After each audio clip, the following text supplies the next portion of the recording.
So thank you for giving us the opportunity to be here. It is exciting to come and present to this distinguished gathering.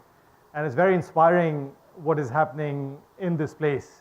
We just had a quick discussion with the organizers, and it's incredible that at the government level, there's so much service orientation. There's so much focus on improving the experience that citizens go through in their experiences with the government.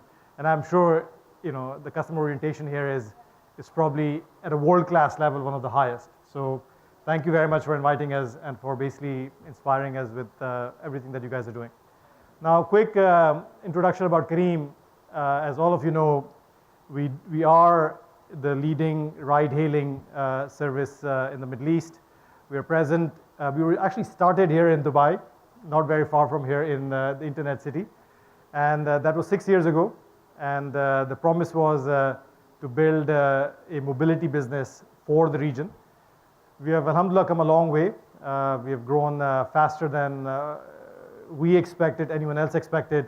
So today, alhamdulillah, we are in 15 countries and 120 cities in the region, all the way from Morocco to Pakistan. We have more than 30 million customers who have registered for the service, who have tried the service, and continue to be customers of Careem. We have created almost 1.2 million jobs in the region, and we create 60 to 70,000 new jobs for drivers who we call captains almost on a monthly basis. So the impact, alhamdulillah, both on the lives of customers and on the captains and on the economies they're powering is truly phenomenal. But what drives us in achieving all of this is what we call our mission, what we call our purpose. And the purpose basically is to simplify and improve the lives of people and build an awesome organization that inspires. And it all really starts at the purpose. And I'm sure the initiatives that we're seeing here are also being driven by a very core and ambitious purpose. And let me break down the Careem purpose for you so that we understand the origins and where we come from. So there are two parts to the Careem purpose. The first part is we want to simplify and improve the lives of people. And the second part is build an awesome organization that inspires. And the first part basically talks about simplifying, improving the lives of people, which is many of the things that you guys are doing. And the belief here is that in the region as a whole, not just Dubai, in the region as a whole, the basic life of people, the basic life of citizens is quite cumbersome. It's full of friction. A lot of people in the region, whether it is in Egypt, whether it is in Pakistan, whether it is in Morocco, maybe even parts of the Gulf, are spending a lot of time of their lives doing basic things. They're trying to get water, they're trying to get transportation, they're trying to get other basic services that many other people in the rest of the world take for granted. And since so much of their time is getting wasted on these things, people are not able to realize their full potential. They're wasting their time doing these basic things versus focusing on the big things in life. So we want to simplify the lives of people so that we actually free up time and free up mind share to focus on big things that they can achieve big things. But we believe that that's not enough. That's not enough for the region to realize its potential. We also want to create an inspiration for others in the region that big things can be done in the region. Have the self-belief, have the confidence that you can do big things. So in the way that, inshallah, we build Careem, we want to build an institution that inspires. In the way that Careem does customer service, we should hopefully inspire others. In the way that Careem builds the culture of the organization, it should be inspirational. So if you piece it all together, we want to simplify and improve the lives of people so that people have the time and the mind share to realize their potential. And we want to create an inspiration so they're actually inspired and there's pull for them to actually start the journey to realize their potential. So it really boils down to let's help the region realize its full potential. That's the mission of Careem. And that's why we're super excited with what we're doing. Now, it basically boils down to, in the way that we have started, in the industry that we have picked, we have basically done three core things. One is, we have, alhamdulillah, been able to create a lot of employment and a lot of skills. Now, employment, at least when it comes to captains or drivers, it's clear it's been done at a very large scale. And a lot of these captains come from relatively humble backgrounds. So while the job might look very low skilled, but the fact that now they have smartphones, they have data connections, they're able to interact with the smartphone, they're able to interact with customers that require a certain service orientation. There is some upskilling happening at a very large scale. And not to mention, the other big skill that is being developed as a result of it is the ability to build technology. Because unlike many other parts of the world, we don't have a legacy of building technology businesses. If you go to the US, there are a lot of technology universities that produce talent, that builds the companies that we see in the Silicon Valley. If you look at India or China, they even have deep technical universities that produce the graduates, that produce technology. But unfortunately, in our region, it wasn't done with that same scale. Even the engineers that we created and developed ended up migrating elsewhere and build technology elsewhere. So we're trying to bring them back and basically saying, look, let's build technology in the Middle East. There are a lot of problems that we can solve through technology, and it's only by coming together we can actually leapfrog the region into the digital future. So that's one big part of what we are doing. The second part is, and I don't know how many of you, have lived abroad in the US or Europe and built a technology business. Maybe not too many, but I had the opportunity to be in the Silicon Valley for almost a decade and build technology businesses.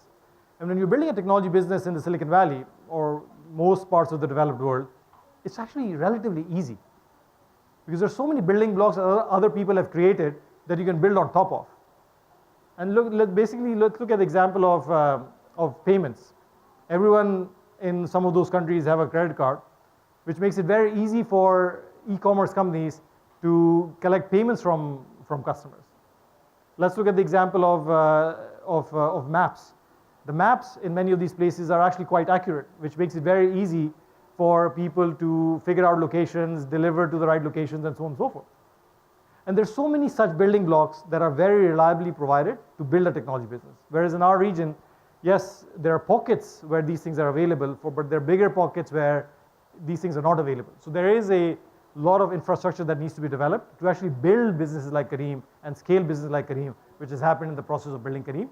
And lastly, in the process of doing all of this, alhamdulillah, we've become globally prominent now as the unicorn from the region. And we're starting bit by bit to change the narrative about the region. So the region is not just known for some of the negative stuff that comes out, but the region is also starting to be known for building technology businesses. When we go and do our business in Iraq, and when we talk to global journalists to talk about our experience in Iraq, it's creating a different picture of life in Iraq and the opportunities in Iraq. And the same with Palestine, Sudan, other places that we've actually gone recently. So alhamdulillah, that's been a very interesting and opportunistic byproduct of all of this. And needless to say, we are very inspired by what Dubai has done over the last couple of decades, and it continues to be an inspiration, both the smart city vision and the principles of Dubai. And there are especially 3 or 4 principles that we believe are crucial to building global businesses like Careem from Dubai.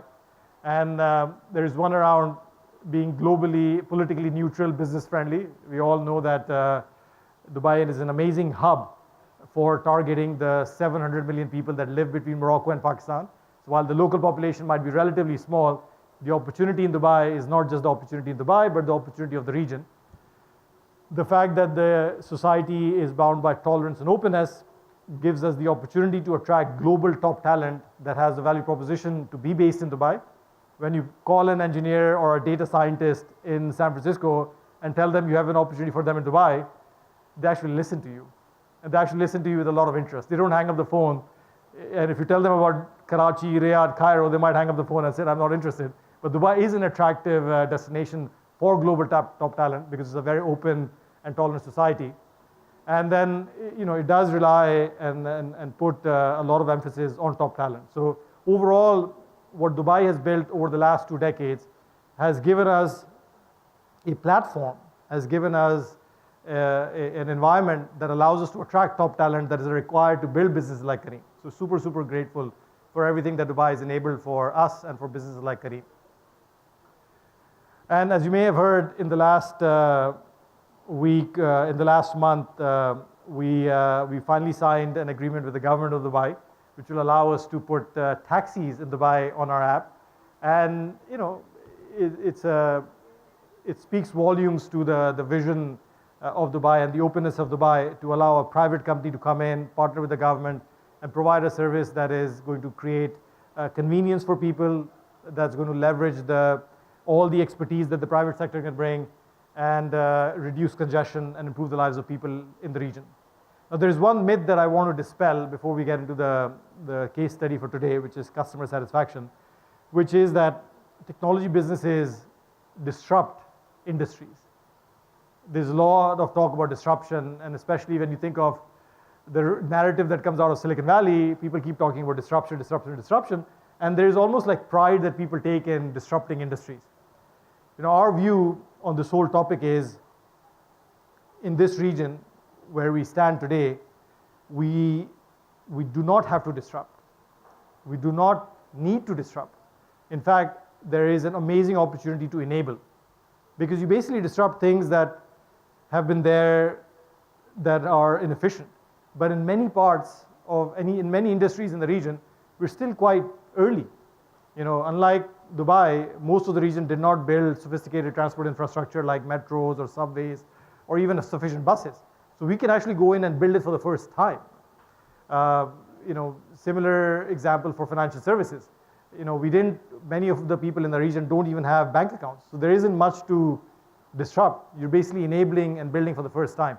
So it's really about enabling, working with the governments to enable improvements in quality of life of people versus disrupting existing industries in the process.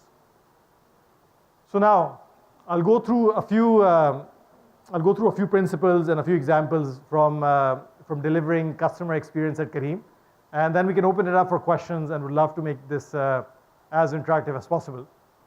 So first, for us, there are three main pillars of delivering an awesome customer experience. And it really all starts with reliability. If you are not able to deliver a reliable service, then you're not building trust with people. And regardless of how amazing the service is, when it's available, you're not going to build trust with people. And for us, reliability is you're always available, you're available with a consistent quality of service. And if you cannot deliver that service, then everything else when it comes to customer satisfaction is meaningless. You just don't have the right foundation to build anything else on.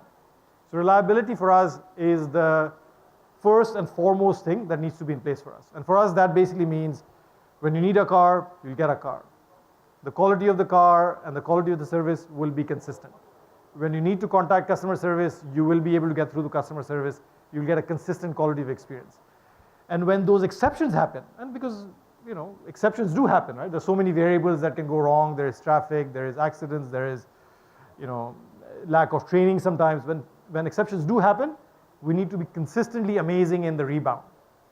We need to be consistently amazing in making sure that those experiences are handled in the right possible way. So reliability is super, super important. Once you get reliability under the belt, then one of the things that we like to practice is we want to make sure that we are wowing our customers as much as possible. And wowing is easier said than done. How do you wow someone? How do you wow a customer? Exceed expectations, right? Thank you. You wow people by exceeding their expectations. Now, if you exceed expectations once, you've basically set a new level of expectation. Then you have to exceed it again, and then you have to exceed it again, and you have to exceed it again. And let me give you one example which really brings it to life, and it's a real example from our experience. So 4 years ago, we used to have a guarantee called the airport guarantee. If you're going to the airport in a Careem, and if you've booked a car at, let's say, 9 a.m., if we are more than 5 minutes late to come and pick you up, the ride is free. If you come at 5 minutes, 30 seconds, your ride is free, regardless of what may have happened. So what happened was, there was this customer who had made a booking at 7 a.m. from a location in Dubai for 7 a.m. going to the airport, and the car was about 6 to 7 minutes late. So the car did not arrive until 7:06, 7:07. The customer, early in the morning, sometimes they're running late as well, so the customer did not even come out until 7:10, 7:15, something in that ballpark. So the customer did not even notice that the car was late. But guess what? We had configured in our system that if the car arrives late and is going to the airport, automatically waive the trip for the customer. So the customer, after the trip ended, got a message saying, we're really, really sorry, the car was 6 minutes late, this trip is on us. Customer's like, wow. I'm sure throughout the day, every meeting that the customer attended, the customer was probably giving this example. This is what happened to me this morning. Right? This is what you do when you get wowed, right? You start talking about the experiences that you have. 2 weeks later, that same customer makes another booking at 7. And, the car again was a few minutes late. And the customer was also late. But the customer noticed because he knew that this is what the Careem system does. So customer noticed that the car was late. He came out late as well. And our system did not shoot out that same email again. We were trying to save a little bit of money. We said, man, this is costing us too much. Let's try to stop it. Now what happens? The customer is upset, right? Because we set an expectation that we'll refund you when you're late. And we may have sent a message to him that we're no longer doing it. But the fact that the customer experienced it was, that set an expectation. So every time you wow the customer, you need to keep doing something again and again. And what does it require? It requires, it's very, very challenging to keep wowing people, right? And there are companies that have made a habit of doing it. And how do they keep doing it? They keep understanding and listening to customers. You listen to customers. Hey, what's working, what's not working, what's not working, what's not working. So you always have these things that you can do to wow customers.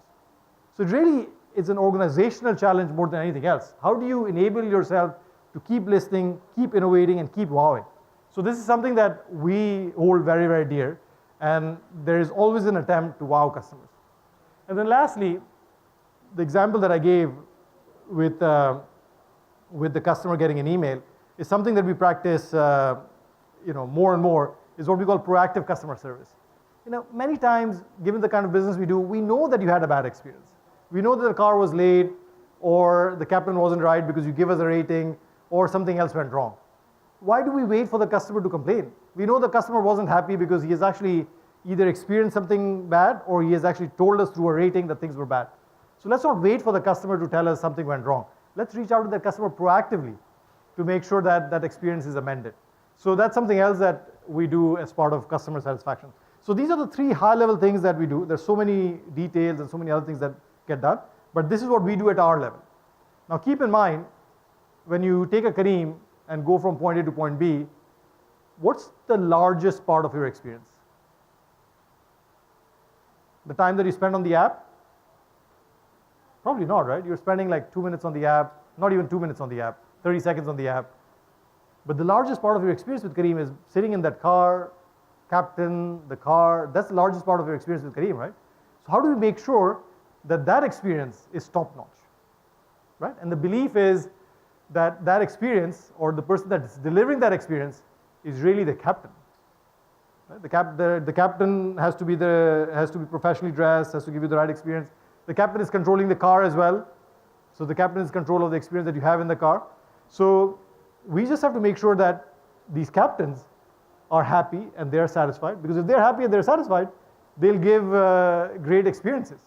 And if they're not happy, if you're not treating them well, then they'll be grumpy all day long and your customers are not going to get a great experience.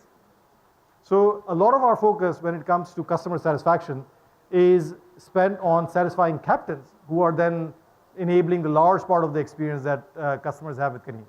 And there are some examples of things that we have done, which I'll share with you in a bit. But first, what is important to captains? You need to understand your segment, right? While there are so many small things, but the 3 things that are most important to captains is financial stability. This is why they're in this business. They depend on it to feed their families, to educate their kids. Financial stability is really, really important. Second, being treated with respect.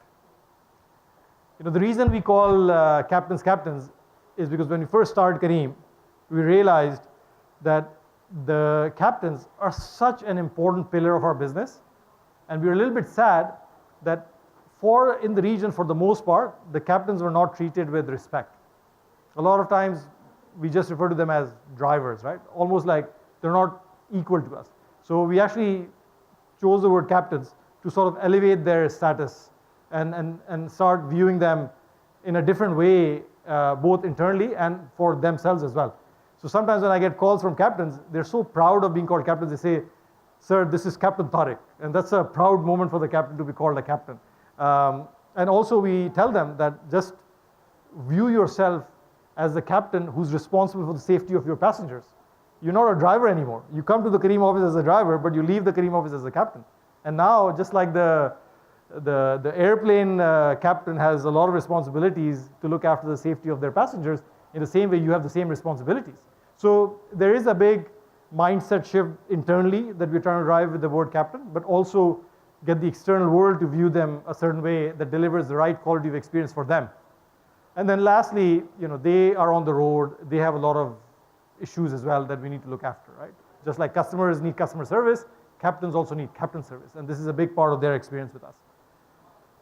So now, one of the things that we have done is we are trying to make sure that the experience that captains have with our customers is a great experience.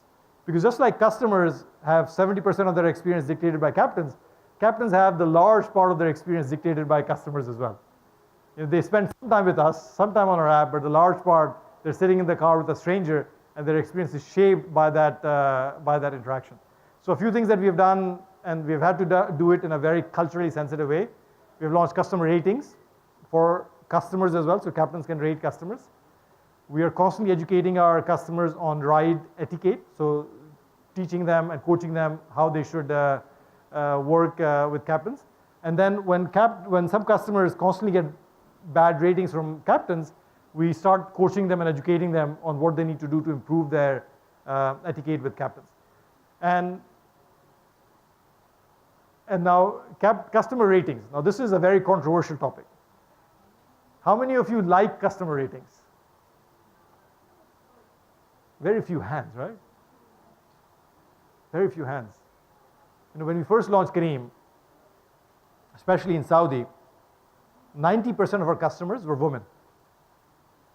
Right? 90% of customers, because naturally women were not allowed to drive, they needed a way to get around, they were using the service to get around. In fact, some of the women, when we spoke to back then, they would call a pre-Careem Saudi and a post-Careem Saudi. In a pre-Careem Saudi, they were not able to freely move around. When they had to go to the mall, when they had to go to college, they had to go to visit their families, they were dependent on their male relatives or their drivers, and they had to manage their schedules with other family members. After Careem came, they were able to just feel empowered and take control of their lives. So we did a survey almost in the second year of Careem. What do you think about captains rating you? And the society is where it is.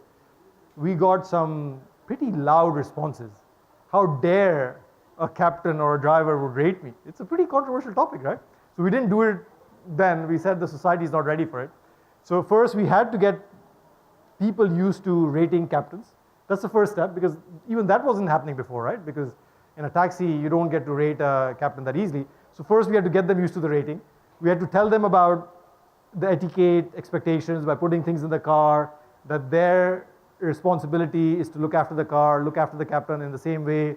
And then eventually we felt we were at a point where we could actually launch a customer rating. And even we launched it, we actually rolled it out in stages, because we knew what customers would be okay with it and what customers would not be okay with it. So it was a very managed, phased rollout, but now it's available, I think, in all apps. And we give people pointers on what they can do to improve their rating, right? So it almost becomes a game which you're playing to improve your ratings, and in the process, you're actually delivering a great experience to the captain, and the captain in the next ride is actually happy versus sad and is delivering a great experience in the next ride. So customer rating is a big part of how we guide customer behavior so that the captain experience is optimized. Then there's a lot of etiquette, right? This is an example from Saudi. If you ask captains in Saudis a few years ago, they would say, man, they don't want customers smoking in the car, because when someone smokes in the car, the next person that gets in the car complains about the smell.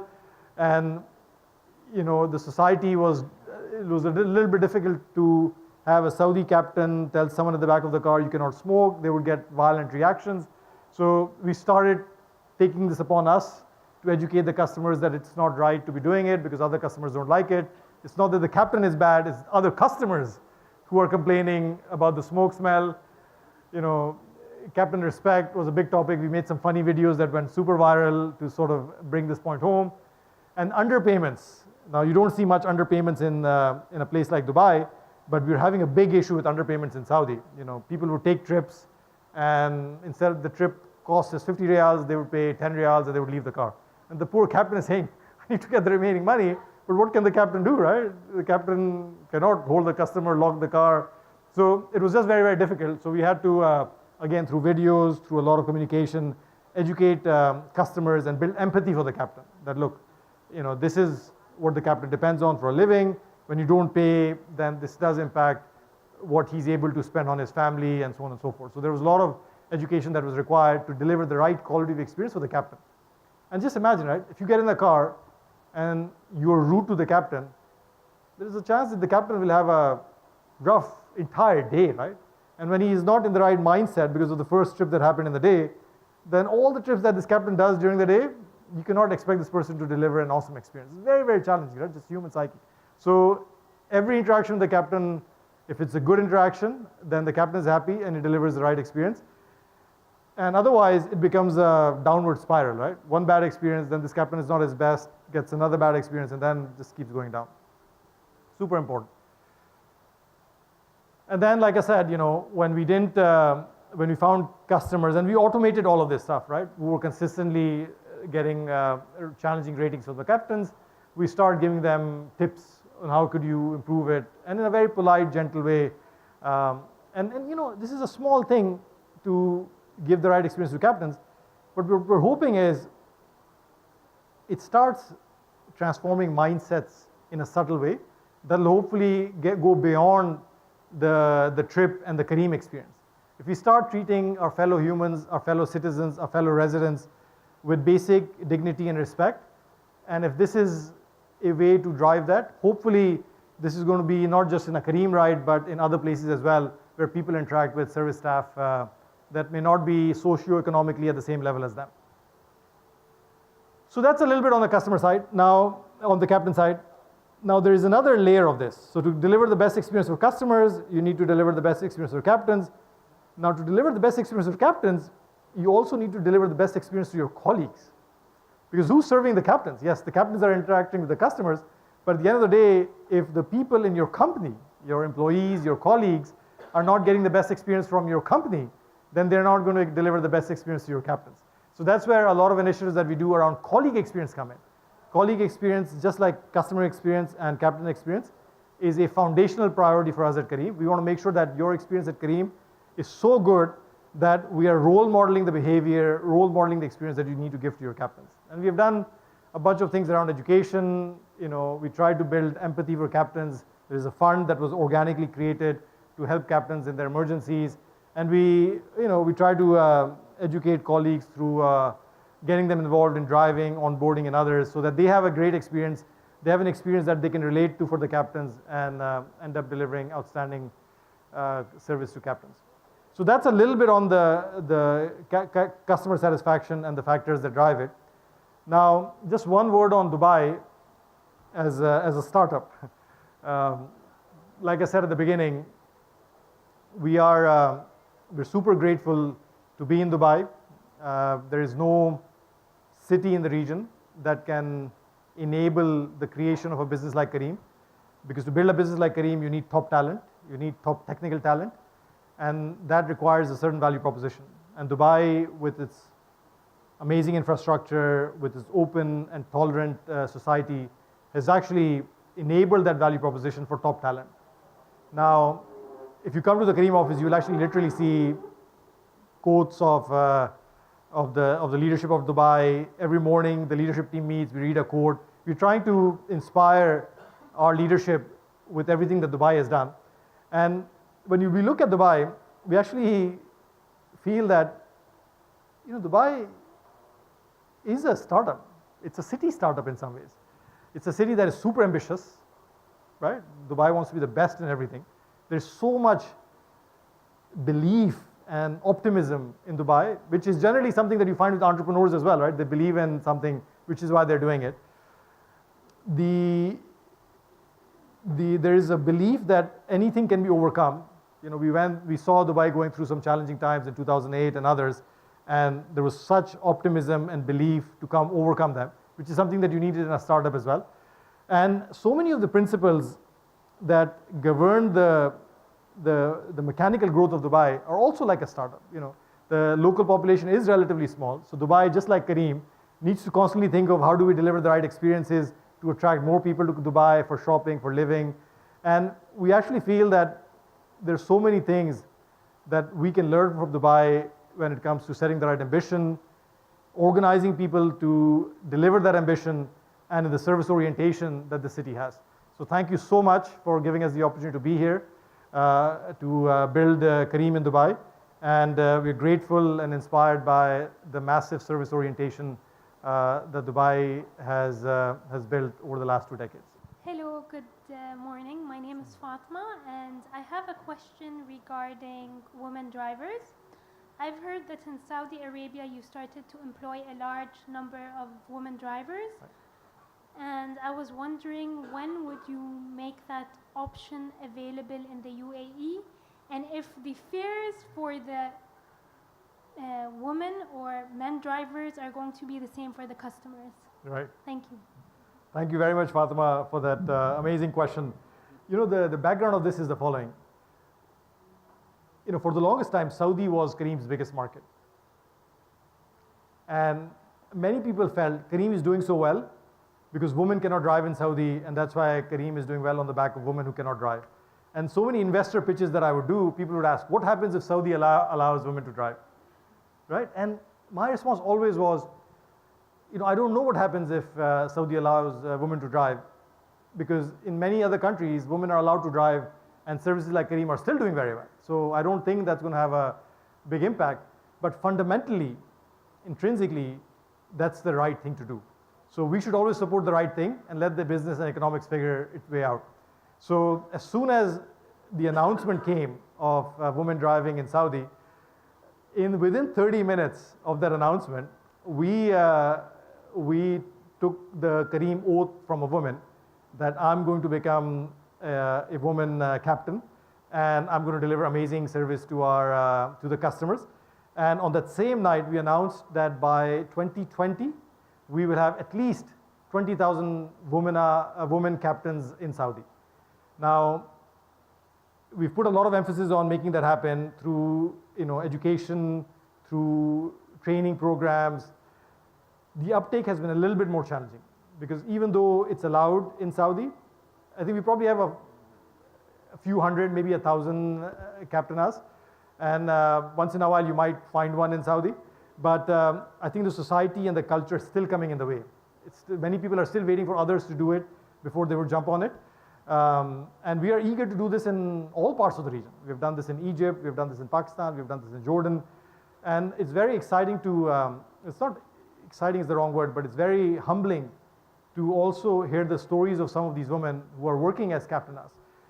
So one woman that I personally met in Pakistan who was working for us, her husband had passed away, she was responsible for 3 kids, and without having such an opportunity, she was actually going and working in people's houses, which she felt, she came from a slightly middle class background, so it was actually almost a little bit beneath her, but she didn't have any other option for employment that would cover the expenses for kids. But as soon as we launched the program where she could apply for a loan and get a car, she came on board and started driving. Now, when do we launch this in the UAE? From our side, let's do it yesterday. I think there are some regulatory challenges that we'll have to overcome.